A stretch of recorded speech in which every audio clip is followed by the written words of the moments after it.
Блядь! Бля, я ж тебе сказал.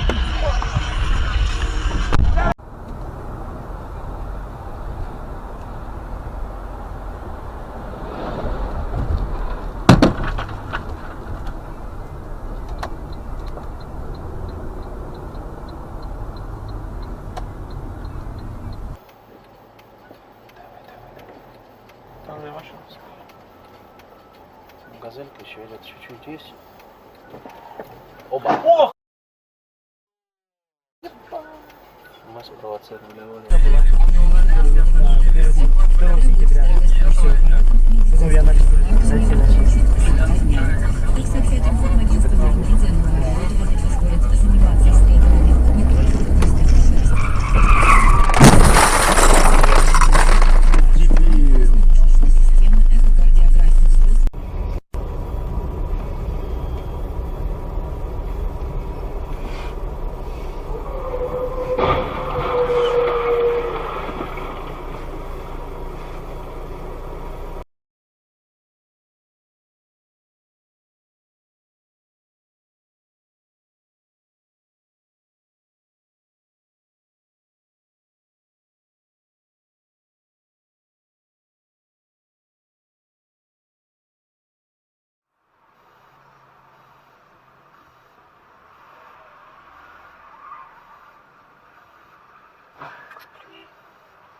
Специально. Причем он такое ощущение, что он вообще не видел. Он выехал, ну... Он специально стоял, пропускал, потом взял, поехал. Блин, какой-то идиот.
No one would believe that.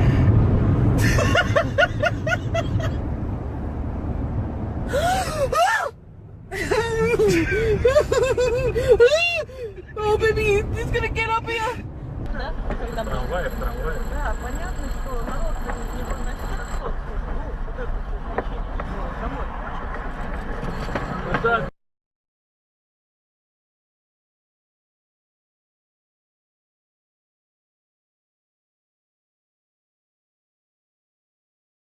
Ну, Ну да, не в зеркала не смотрел. А это баба вообще, нет?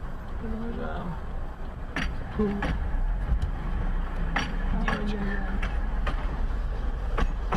Эх, жаль девочка.